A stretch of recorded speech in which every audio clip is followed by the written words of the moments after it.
All right, so essentially, I'll preface this that to properly kind of address what Armando wants to do, we're waiting on some new, is it capability? No, it's not a capability. A new enhancement, yeah, a new option here to reference existing order prices here. So what Armando wants to do, with especially anybody who's kind of scaling in, so a lot of traders who want to scale in, eventually want to be able to, synchronize their stop losses. Yeah, the vast majority want to synchronize their stop losses. And, some even want to kind of be able to take their profit targets and make sure they're kind of evenly, distributed, using some kind of fixed value, like, a 2-point spread between each profit target, right? Or whatever the case might be, 4-point spread between each profit target, right? And so obviously to do the math, you need to be able to reference it, other orders, that are out there at the market. So ultimately, that's kind of what you would be waiting for. But because Armando's question has very specific math involved here, basically we're just going to back engineer the math to figure this out. So since we know that the first scale in has a 17-point offset, and then the second scale in, or the third contract, or not third, I should probably say the third position, or the third entry, has a 36-point offset. Since we already know what those entry price offsets are, then it's just a matter of doing the math and back engineering it. So from this standpoint, we can do this within BlackBird. But from the standpoint of, say, you're getting bloodhound signals, and the scale-in signals, you don't know when they're going to occur. So therefore, the first scale-in entry, you have no idea what the distance is from the initial entry price, right? And so once you kind of enter into that realm where you don't know what the distance is between the initial entry and the first scale-in entry, that's where we're waiting for BlackBird to essentially have a new option here where you can reference previous order prices there. But since we do know exactly what the entry price offsets are going to be, we can just back engineer this and get those profit targets and stop losses to sync up there. So let's start the first entry order here. All right, so it's going to be, we'll put a limit at the closing price there. All right. And then the profit target, let's see, I think, I'll start with a 10 tick here. And let's see, the profit target, okay, it's 2.5 points, 2.5 points there. So there we go, 10 ticks. All right. So that profit target's good. And now the stop loss, and that's going to be 50 points. All right.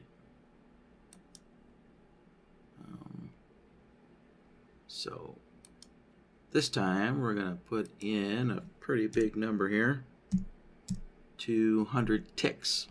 Yeah. And that's another enhancement that's in the works, as well as adding other types of offset units there. So other than ticks, we'll have points and possibly pips. Ticks and pips are the same in NinjaTrader. You know, the only thing that changes is the name, but I think NinjaTrader provides a way to reference, was it a tenth of a pip now? So that might be another unit that we can add to BlackBird as well. So, all right. So anyways, there is our 50 points. All right. So the initial order set, pretty straightforward. So now we can make a copy of A. And so now, since, well, actually, it doesn't sound like Armando is using bloodhound signals to scale in. So it sounds like this is all going in at once. So we can now, yeah, so if only one bloodhound signal is placing all of these, staggered entries, right? Cost averaging in entries, then, yeah, then it's just a matter of now taking this closing price and then subtracting 17 points. All right. So 68 ticks. Yeah, 68 ticks. And that should be a negative 68 ticks, at least for a long trade there. All right, so that sets our second scaling contract there. So now we just need to take this 68 ticks and negative 68 ticks and apply that to the exit orders now. All right, so that means our profit target is going to be 78 ticks, like so. And our stop loss, and let's see, 132. Yeah, negative 132. All right. And we just basically rinse and repeat by doing the math. Okay, so let's see. Let's copy B.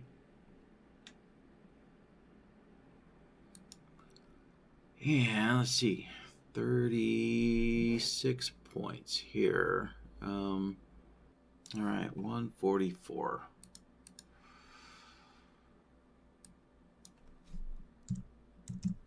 All right, so there we go. Our entry, negative 144.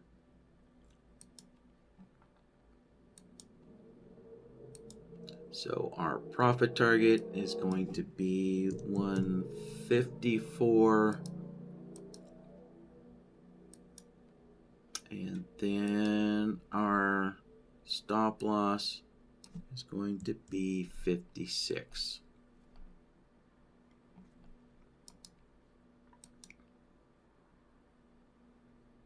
And so there we go. All right. So the way this is set up is only one bloodhound signal submits all three orders. Right. So I'm gonna step out on a limb here and assume that these cost averaging orders here should be canceled if a profit target is hit, right? So let's set that up here, right? So I guess let me kind of take a step back here, right? So if you place an entry order, right, it's Bloodhound's just gonna let it sit out there indefinitely, right? Bloodhound doesn't know when to discretionarily, say cancel an entry order and give up on the trade, right? So we need to tell BlackBird when to, cancel these cost averaging orders here, right? And for most traders, it's basically, okay, if you get a profit target hit, your goal is met, so we don't need to cost average in anymore. Right? So I'm just going with that simple behavior, or that most common behavior for most traders. So within the entry order here, the cancel, we're going to set this up, and instead of using the basic tab, right, that uses the well, actually, yeah, we could use the basic tab, but yeah, I'm going to switch over to the advanced tab there, and I'm going to get rid of the interval trigger here, and instead I'm going to add the order status changed trigger. All right, and this allows us to monitor the various orders. So we want to know when the profit target, right, for A, right, so A is the first profit target. We want to know when that is filled. Right. So again, simply put, right, if your first profit target gets filled, then you're probably done with the trade and you don't want to cost average in anymore. Right. So we're just going to do that for both of these entry orders here, for both B and C. So switch that over to the advanced tab, delete the interval, and add the order status changed trigger. And again, we're going to select the profit target for order set A, and we want to know, all right, if any of the contracts is filled. All right, so I think that is what you're looking for there, Armando. Now that we kind of have this all built out, let me kind of go back to what I was saying about referencing previous entry prices, or referencing previous orders there. So let's say these were all market entries, right? And actually you were using bloodhound signals to determine when to scale in another contract, right? So if you're using bloodhound signals, right, you don't know exactly what the offset distance might be between the first entry and the second entry, right? Because you never know exactly what the market's going to do and when your bloodhound signals are going to come in, right? So you don't know what that distance is between those two.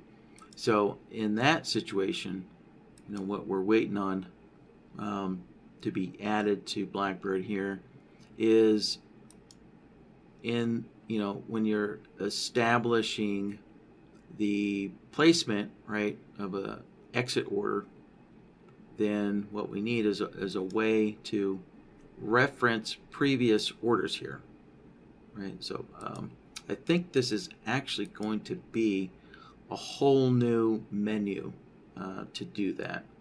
So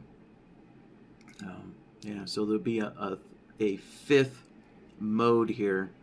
I guess, you know, probably call it something like, you know, order prices or something like that. Yeah, or yeah, again, I'm just kind of guessing. I'm not sure exactly what the programmers are going to do there, but that's, you know, that's what would be needed there to properly address that. All right, so I think that does it for Armando's question.